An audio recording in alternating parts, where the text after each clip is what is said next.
Why exactly is Ninjago bringing back season 11? I mean, it's not any secret anymore that the Neverrealm will be returning in season 4 part 2, and that too not in any light sense, as the box art of every part 2 set seems to shove this idea into our faces, and the return of season 11's two most memorable vehicles, the Land Bounty and Lloyd's Titan Mech, this year, is only the nail in the coffin.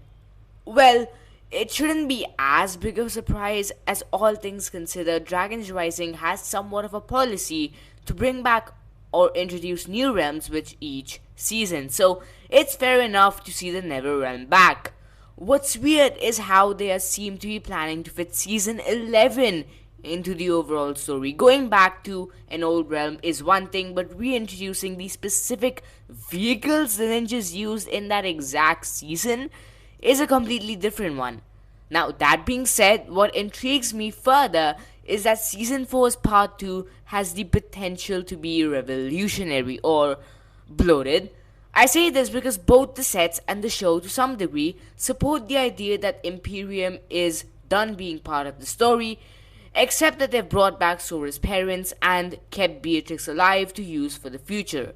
Moreover, we know that the Dragon Ninja will continue to be a major part of the story, and I'd be surprised if this new power buff just gets brushed over in Part 2. We know there's a new character, Zaka, who's gonna be the main villain of Part 2, and that the elemental monsters and the weapon of desolation are still gonna be a huge part of the story. So, where exactly can Season 11 fit into all of this? Well, my running theory at the moment is that the Neverrealm is the origin of the weapon of desolation, the place where Dr. Rowe found it, and the main story would link the Neverrealm to this. When it comes to the vehicles the ninjas use, that could just be marketing or nostalgia tactics, which would still pass. Also, we could relate this to the time dilation that Season 11 established the Neverrealm faces, with one day approximately being 30 years. Though, of course, this could also just be retconned, which would be a fair enough possibility as well. Of course, the idea of a Season 11 centered storyline invites the possibility to see Akita once again, who was in the league dialogue list, which is now being called fake. I'll talk about that in a video tomorrow, guys. And I'm almost certainly making a bet that she is bound to be somewhere in the season, and one of the ways to actually connect Sora's parents to this would be by splitting the ninja up into two teams. One being that of the new ninjas, perhaps in Ninjago itself, fighting the remnants of Imperium who later find their way into the Neverrealm, and the old ninjas who were in Neverrealm, as this would honestly make for just a really nice arc.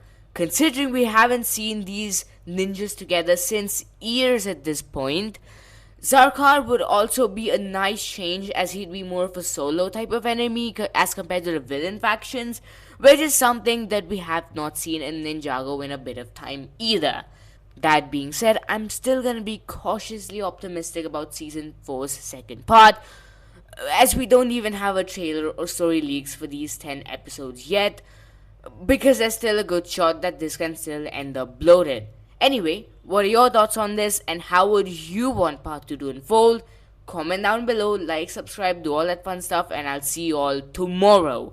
Daily videos from now, guys, because I kind of gotta get those monetization hours up. So yeah, thanks for watching, really appreciate it, like, subscribe, all that fun stuff. I'll see you all soon. Bye for now.